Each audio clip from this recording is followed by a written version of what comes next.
Hello everyone. So here's a video showing Logic Pro's markers, explicitly the arrange markers and how you might want to use those in a piece. So as you can see, I've started a project with a single track in here. For the purpose of this, I might play in a few things, but I'm also going to use some loops just so I have some content in here. Now, Logic has two types of markers. To see markers, which basically mark kind of the entire project. So in other words, they are what we call global. And global tracks you can access by going to the top of the track list, and on the right-hand side there's a button that has a square shape with an arrow down arrow that opens up global tracks. Global tracks are all things that have to do with the overall piece that affect all tracks. So in other words, all tracks would follow the tempo. All tracks would follow the key signature that you might have or change within it. And there are several things that you can see. In fact, you may not even see all of these. If you were to right-click in this global tracks area, you can see a menu where you can turn on certain things or uncheck them to basically turn them off. So within this, we have two things at the top here. One is called marker, one is called arrangement, which is also a marker. It's just a different type. Regular markers, I kind of think of them as like sticky notes. They're just something to alert you of something within your project that might have to do with form and a section, but it also could just be where you added a note to yourself, like go back here and change this or whatever. So to add a marker, I can click the plus button, and you'll see that it adds a marker from wherever my playhead is, in this case the very beginning, to all the way to the next marker or to the end of the song, whichever is there. You'll notice that it just says marker 1, so if I want to rename that, I could double click in it and I could type whatever I want this to be. You know, this is a marker, if I can type, for the first section, whatever I want that to say. It's like I say, just like a sticky note. If I want to color code these, then I need to bring up the color picker. To do that, a very similar button to the global tracks, but up at the top right or left section by the inspector and the library, you've got another button which opens a second row of some commands. Normally you don't have that down unless you use a lot of these because it just takes up space on screen. But over on the very far right, you see one that says colors, and that brings up this little color palette. Now, the color palette can be used to color anything from an individual region to an entire track, whatever you want to do. Until Logic added the feature where you could actually add or have it choose the colors for you for tracks, you'd have to go in and constantly tell a track had to be a certain color. Well, I can do the same thing with markers. If I want this to say be a red marker, I can click on that. To really see what that's going to look like, I have to click out of it. I had it highlighted, so I have to click somewhere else to see what that marker is. And then if I want to add another marker, say right here, same thing, go back here, it says marker, and I could click that plus button and I can name that whatever I want, thing, whatever I want to call that, click on it, change it to a different color, either way. Now these type of markers, which again have no idea what is going on in the song, they're just, like I say, a sticky note. They're not going to adapt or change based on what you've created music-wise. They're just there as a regular old marker. If I close my global tracks, you'll notice that those are still there. So I can always see this thin little line of those type of markers. It's important to note because when I talked about the region markers, or the arrangement markers rather, those do not show there when you collapse that. So it's a little bit different. So if I want to delete these, I just need to highlight them, delete, delete, they're gone. I'm going to leave this color thing open, but just kind of get it out of the way because I'll need that in a bit. So what this is really about, though, is about arrange markers, because arrangement markers can actually help you not only organize your song, but they're pretty powerful in that they're kind of aware of what's going on in the music below in the tracks. Plus, certain tracks like drummer tracks actually pay attention to the arrangement markers and adjust accordingly. So if I were to click up here and notice that I've got some marker sets that I can create my own, customize that type of thing or not. But if I click on the plus button, you'll see how it adds, these are 4 sections of the song, and it is thinking of verse, chorus, bridge type format. So I click that. By default, the first one says intro. If I click another one, it's just going to do it at the end. And notice, by the way, this was only 8 bars long, so not to the whole end of the song. Click the next one, it says, oh, okay, you might want a verse next, and then you might want a chorus, and then you might want a bridge, and then you have an outro. These 4 things are like the 4 main sections of verse, chorus, bridge format. intro and outro are not formal sections because usually an intro or an outro are somehow related to the other main three sections, the verse, the chorus, or the bridge. The intro might be essentially the verse music but without lyrics. The outro might be just the chorus over and over again. So they're not really formal sections in this sense. Notice that it did add colors to these automatically. I can, of course, click and change those to whatever color that I want, but, whatever.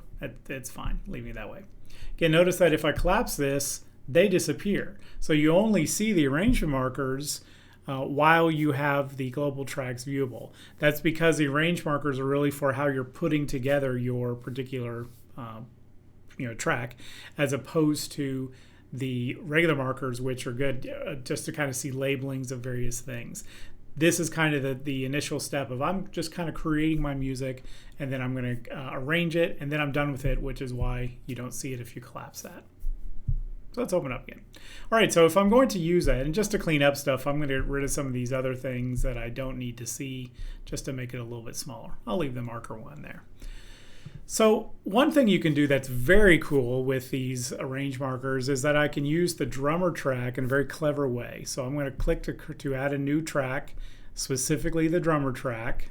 I can, if I want, choose my genre here. I'll just leave it on rock. That's fine. Actually, change my mind. I would put on alternative. Then click create. So it creates a track, and notice it's different than if you don't have arrangement markers already. It's actually added a drum pattern for all the sections of the songs. And the interesting thing is it's aware of what those are, just like a real drummer would be. Like a real drummer would be aware that, oh, the intro, I should play it this way, not too complicated. The verse, I might add something. The chorus might get much more rhythmically complicated. The bridge should be something completely different, and then maybe the outro is different. So it basically paid attention to what the what the marker was. I can click on these, by the way, and change them or rename them to whatever I want, but it's very aware of it. So let's just kind of hear an example of what this particular one, just by adding the track, did by itself without me going in and customizing anything. So again, we're going to kind of skip around to hear kind of how it goes into each section instead of hearing all 8 bars of every section.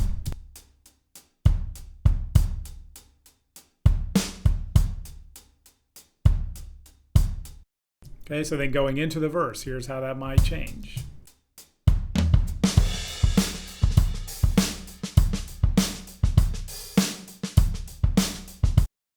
Okay, not bad for a verse. It's more interesting than that intro, but it's not overly complicated. Let's hear what it does when it gets to the chorus.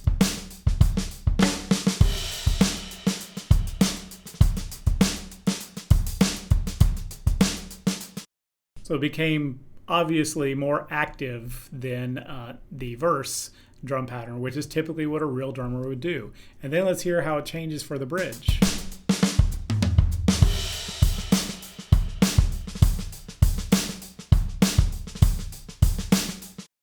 So completely different pattern, just like a bridge is usually completely different contrast from the other sections. Let's see what the outro was.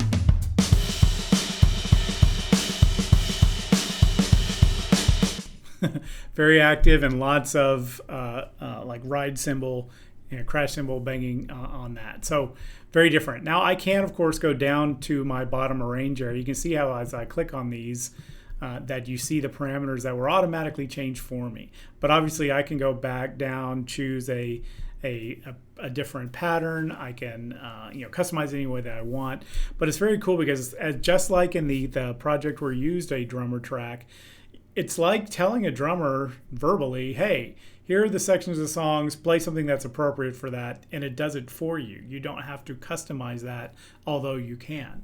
Just like being a band member or a producer to say, can you make that a little less complicated in the chorus? You can do that. I can click on chorus, and I can make that less complicated. So various ways. So very cool. That would be if I was just, of course, in this case, I'm starting with the drums. That's not typically a way you would necessarily start a piece of music, but no drummer came in and say, hey, I wrote a new song, here's how the drum parts go, and then everybody writes to that. It doesn't work that way. It's always like one of the instrumentalists or vocalists or somebody who wrote a song, and then the drummer's like, oh, here's a good pattern that could go with it. But it doesn't matter. I could certainly start this way if I wanted to.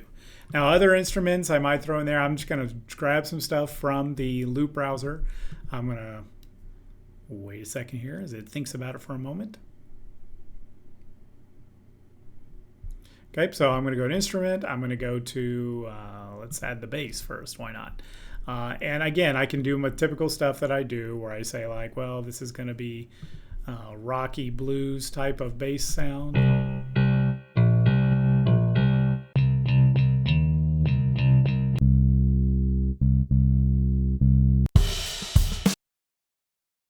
So you can see like bread and butter bass. There's so many patterns. It's bread and butter because it's like, well, these are bass lines that you hear in lots of songs, and we see 67 different ones. Chances are some of these bass patterns, even though they will not respond, they're not going to change based on where I drop them according to the arrange markers. I chose a loop. Wherever I put it is where it's going to play. But I might want to do something like that of, oh, I'm going to have number 1, number 2. I'm going to use them just dragging them as new sections. I don't know if they'll work or not because I'm not even taking the time to listen to them. But I've got 4 different ones, and of course if I want I could loop those, or I could just click on one, hit the L key to loop to the next region. This would loop to the end because I don't have anything there to stop it. Okay, so I could listen to this and let's see if it works. The second one happens to work for the verse.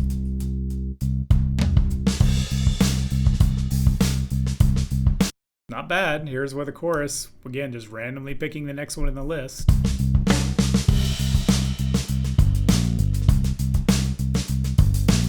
And then let's see what the bridge sounded like.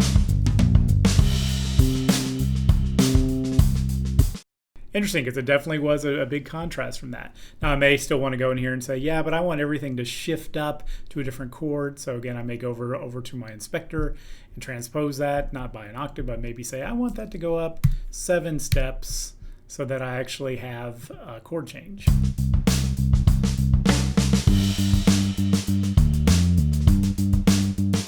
And then maybe that's where my chorus lives within that type of area. So now I'm also going to just add a couple things just to throw some stuff in there. Maybe I'll add some chords here in a second that I'll play manually, but I'm going to put in a guitar part.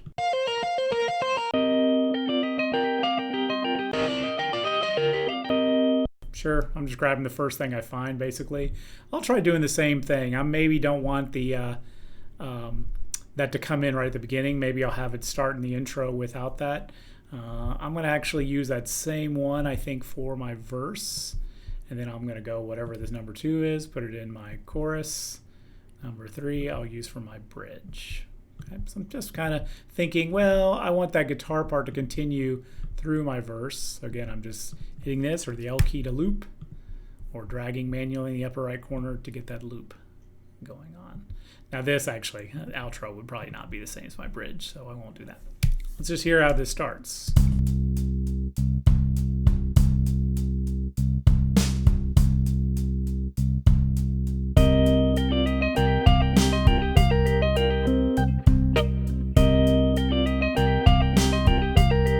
Okay, so then it's going to go into the verse again. My guitar part is maybe going to continue as I would then just add the verse lyrics on top.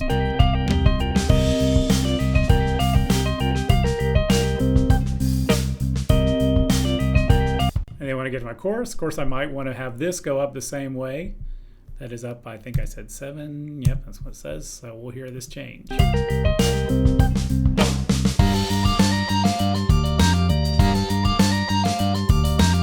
Okay, whatever. And then we get to bridge.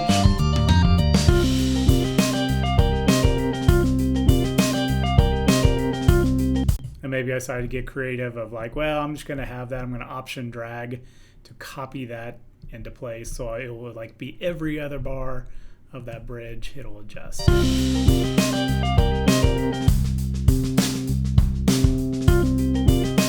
Whatever. So, you know, I've got the beginnings of something. Now maybe if I want to, I've already got a software instrument track, so I'm just going to drag that down here. Maybe I'm going to assign that. I guess I'm going to go into my instrument. I'm not necessarily going to go from my library. I'm going to go into something like Alchemy, and I'm going to choose from within the instrument. Maybe I want to have an arpeggiated, let's see what some of this stuff will sound like. So I'm having to play on my keyboard. Okay, Hey, it's got a built-in arpeggiator. I'm going to use that. I'm going to play around here, see what I've got. Okay, that's more interesting. I'm going to use that. So I'm going to only play this in the chorus part, maybe. Let's see, what do we have? Okay, so I may suddenly do something like that. I'm playing down certain notes that I know we're going to go with that. So now I'm going to live record. I don't need my click track because I've got plenty of other stuff to keep me on the beat. So I'm just going to click this. It'll give me 4 beat count in.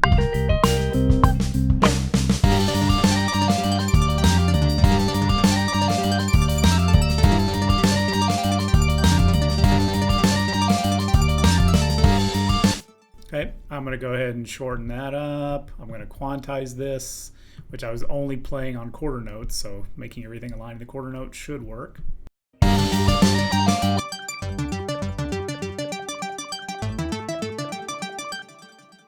Interesting. It's kind of swinging and nothing else is. I'm going to maybe make the chorus swing a little bit more. That might help.